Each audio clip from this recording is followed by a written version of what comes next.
Hi, hello. ஆண் குழந்தை ஆயிரம் கனவுகள் அப்படி ஒரு ஸ்டோரி ஒன்று பார்க்கலாம், கேளுங்க. ஒரு பேரண்ட்ஸுக்கு ஆண் குழந்தை வேணும்னு ரொம்ப ஆசை. 1 2 3ன்னு 4 வரிசையாக வெறும் பொன் குழந்தையாக பிறந்துக்கிட்டு இருக்காங்க. அவங்களுக்கு பையன் வேணும்னு ரொம்ப ஆசை. எப்படியாவது எனக்கு ஒரு பையன் பிறக்கணுன்ட்டு நிறையா கோயில் கோயிலாக போய் வேண்டுறாங்க. யார் என்ன சொன்னாலும் அதை அப்படியே ஃபாலோ பண்ணிக்கிட்டு இருக்காங்க. 5ஆவதாக அவங்களுக்கு ஒரு ஆண் குழந்தை பிறக்குது. அவ்வளோ சந்தோஷம் அவங்க மூஞ்சியில்.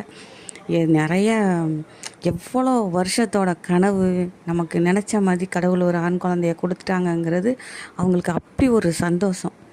அவங்க அந்த குழந்தைய எடுத்துகிட்டு எல்லா எல்லா சந்தோஷத்தையும் அந்த குழந்தைகிட்ட காட்டுறாங்க. அந்த 4 பொண்ணுங்களை விட இந்த பையனுக்கு ரொம்ப முன்னுரிமை கொடுக்குறாங்க.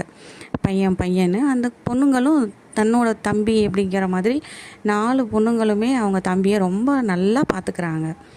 அவங்க அம்மா அப்பாவுக்கு 5 குழந்தைங்கள ரொம்ப ரொம்ப பிடிச்ச, ரொம்ப முக்கியமான இந்த பையன் தான் நம்மளை பார்த்துக்க போகிறான், நம்ம வாழ்நாள் ஃபுல்லாக இவன் தான் நமக்கு இருக்க போகிறான் அப்படிங்கிற மாதிரி அந்த பையனுக்கு ரொம்ப முன்னாடி அவனை தான் பார்த்துக்கிறாங்க ரொம்ப ஆசையாக.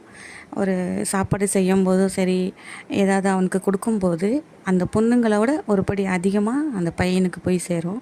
அவங்க நம்ம தம்பி, சின்ன தம்பி நம்ம பார்த்துக்கணுன்னு அவங்கக்கிட்ட அந்த பொண்ணுங்கக்கிட்ட அந்த வித்தியாசமே இல்லை.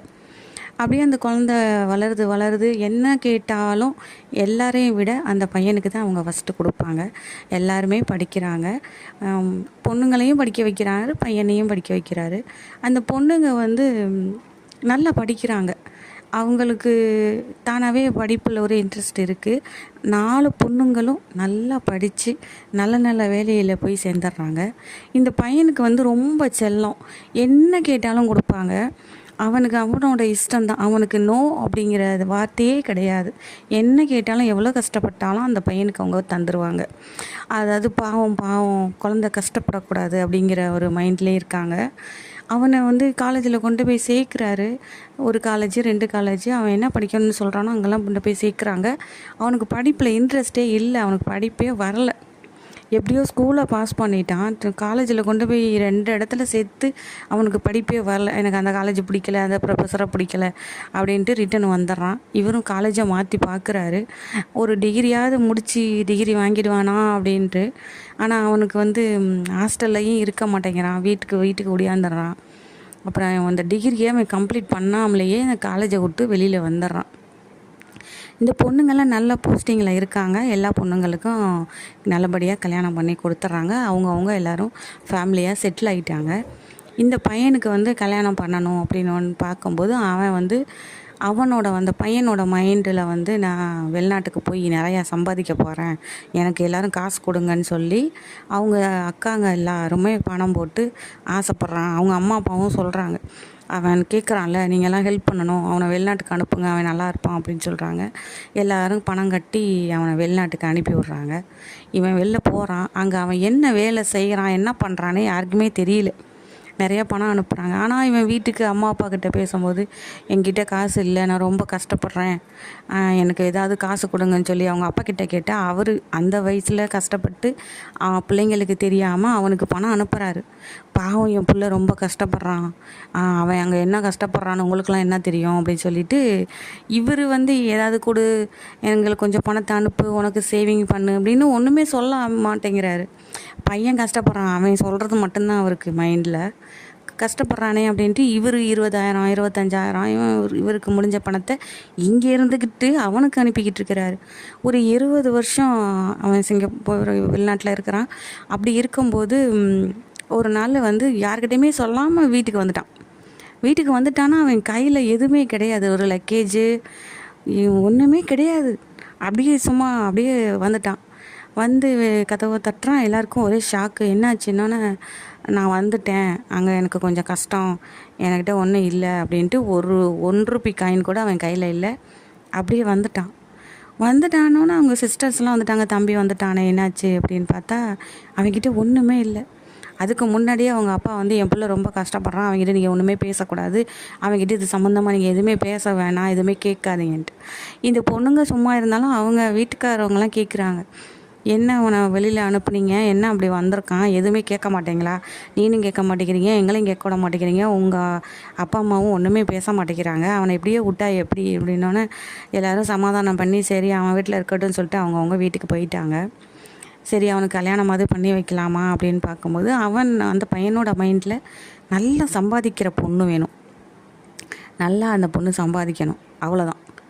பொண்ணு நிறைய சம்பாதிக்கணும், நம்ம அதில் போய் செட்டில் ஆகணுங்கிற மாதிரியே இருக்கான்.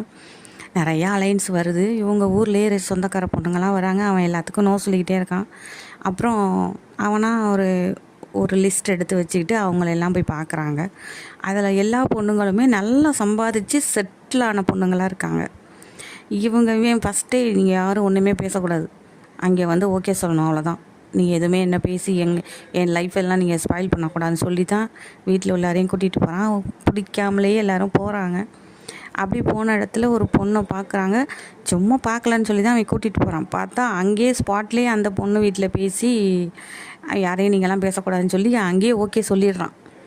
இவங்களுக்கெல்லாம் ஒன்றுமே புரியலை, இதுதான் பொண்ணு அவ்வளோதான் அப்படி சொல்லிட்டு அங்கேருந்து கூப்பிட்டு வந்துட்டாங்க. சரி கல்யாணம் பண்ணுறாங்க. கல்யாணம் பண்ணும்போது அந்த பொண்ணு மாப்பிள்ளை, அந்த பொண்ணு அவங்க பேரண்ட்ஸ் அப்படி மட்டும்தான் வந்திருக்காங்க கல்யாணத்துக்கு. கல்யாணத்தோட எல்லா செலவுமே இந்த பையனோட அக்கா தங்கச்சிங்க தான் பண்ணுறாங்க.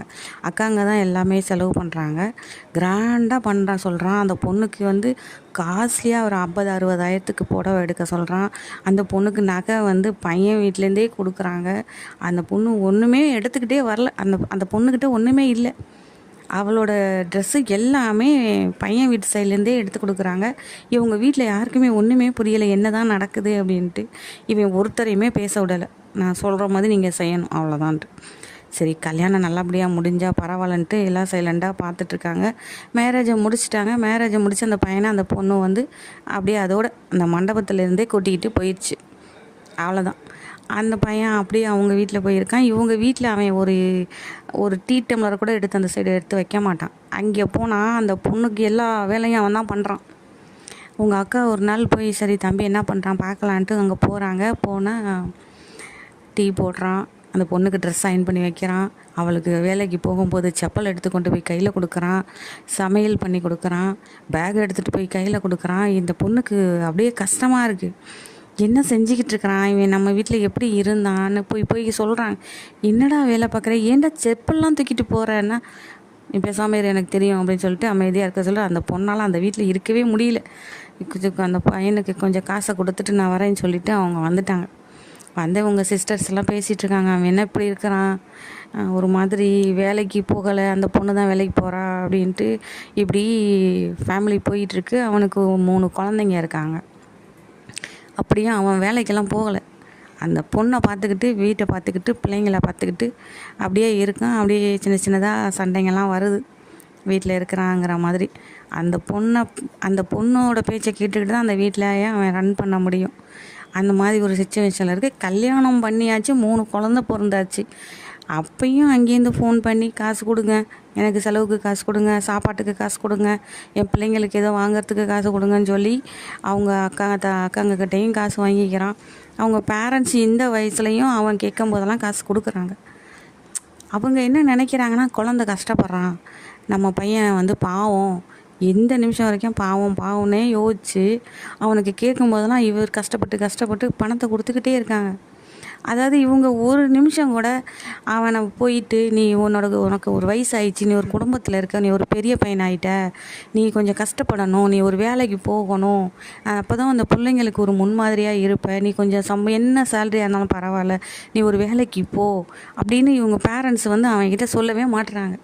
அவன் பாவம், அவன் கஷ்டப்படுறான் அப்படின்ட்டு இன்னும் இவங்க அவங்கள கஷ்டப்படுத்திக்கிட்டு பணத்தை கொடுத்து சின்ன வயசுலேருந்தே கொடுத்து அவன் இன்றைக்கி ஸ்டேஜ்லேயும் அவங்க அக்கா ஏதாவது வாங்கினாலும் நீ அதை பண்ணுற இதை பண்ணுற இவ்வளோ பண்ணுற, எனக்கு வாங்கி கொடுக்காம நீ என்ன உனக்கு வாங்கிக்கிட்டு இருக்க, நீ எனக்குள்ளே செலவு பண்ணணும், நீ என்ன தானே நீங்கள் எல்லோரும் பார்த்துக்கணும், நீங்கள் என்ன பண்ணுறீங்க, எனக்கு கொண்டாந்து கொடுங்க அப்படின்னு ஏதாவது ஃபங்க்ஷன் பண்ணாலும் அவன் சும்மாவே வர்றான். அவங்க அக்காங்க வீட்லலாம் ரொம்ப கஷ்டமாக இருக்குது. என்ன இப்படி வரானேன்னு அவங்க வீட்டுக்காரவங்க சொந்தக்காரவங்களாம் திட்டுறாங்க. என்ன ஒரு பையன் நம்ம குழந்தையோட ஃபங்க்ஷனுக்கு வரான், ஒரு மாமாங்கிற மாதிரி ஒன்றுமே செய்ய மாட்டானா அப்படின்னு. இவங்க அக்காலாம் என்ன பண்ணுறாங்க, அவங்களோட சொந்த காசை போட்டு செலவு பண்ணி நிறைய பொருளெல்லாம் வாங்கி அவன் கையில் கொடுத்து, இதை நீ கொடு அவங்கள்ட்ட அப்படின்னு சொல்லி அவன் அதைத்தான் கொண்டு வந்து வைக்கிறான். அதாவது இப்படி அவனோட லைஃபு போயிட்டுருக்கு. இன்னொருத்தரை எதிர்பார்த்து எதிர்பார்த்து இப்படி இருக்குது. குழந்தைங்கள வளர்க்கும்போது அவங்கவுங்க வாழ்க்கையை அவங்கவுங்க சொந்தமாக பார்த்துக்கணும், அடுத்தவங்கள எதிர்பார்க்கக்கூடாது என்ன அப்படின்ட்டு அந்த பேரண்ட்ஸ் வந்து கொஞ்சம் பிள்ளைங்களுக்கு சொல்லணும். அவன் பாவம் பாசம்னு பாசத்தில் அவங்க என்ன மாதிரி ஒரு நிலமையில் போய்கிட்டு இருக்காங்கிறது சில பேரண்டால் புரிஞ்சிக்கவே முடியல. உங்களுக்கு இந்த கதை பிடிச்சிருக்கா? தேங்க்யூ. பாய்.